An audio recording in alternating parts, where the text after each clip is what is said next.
મહુધા ખેતીવાડી ઉત્પન્ન બજાર સમિતિની ચૂંટણી યોજાઈ. મહુધા ખેતીવાડી ઉત્પન્ન બજાર સમિતિની ચૂંટણી યોજાઈ. નિલેશકુમાર ચંદુભાઈ પટેલ બિનહરીફ ચૂંટાયા. એપીએમસીની ચૂંટણીમાં અન્ય કોઈએ ફોર્મ ન ભરતા નિલેશ પટેલ થયા બિનહરીફ. ખેડા જિલ્લા ભાજપ પ્રમુખ અજયભાઈ બ્રહ્મભટ્ટ, મહુધા વિધાનસભા ધારાસભ્ય સંજયસિંહ મહેડા સહિત લોકોએ અભિનંદન પાઠવ્યા.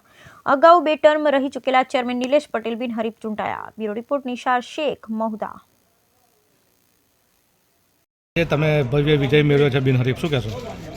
મારો પરિચય આપું તો પટેલ નિલેશ કુમાર ચંદુભાઈ, મુકામ બલોલ.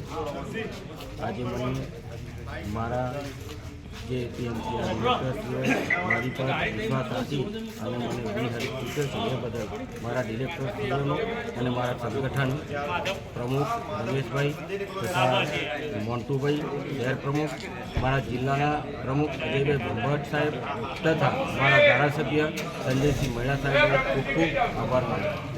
ખેડૂતો માટે શું તમે કરો છો? ખેડૂતો માટે હું 2008થી પણ ચેરમેન રહી ચૂક્યો છું. હું 5 ટર્મ ચેરમેન રહી ગયો અને મારો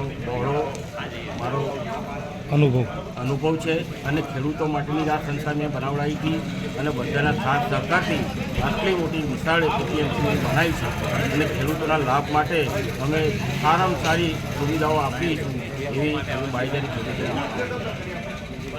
આજે એપીએમસીની ચૂંટણી યોજાઈ હતી, શું હતી આખી પ્રક્રિયા અને કોનો વિજય થયો? મહુધા વિધાનસભાની એપીએમસીની ચૂંટણી આજે હતી.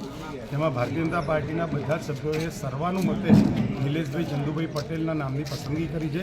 CR પાટીલ સાહેબે આપેલા મેન્ડેટનો સંપૂર્ણપણે આદર થયો છે અને આવનારી જિલ્લા પંચાયતની ચૂંટણીમાં સૌ ડિરેક્ટરોએ કામે લાગી અને ભારતીય જનતા પાર્ટીની 3 સીટ જીતવા માટે પણ અમને બાંહેધરી આપી છે.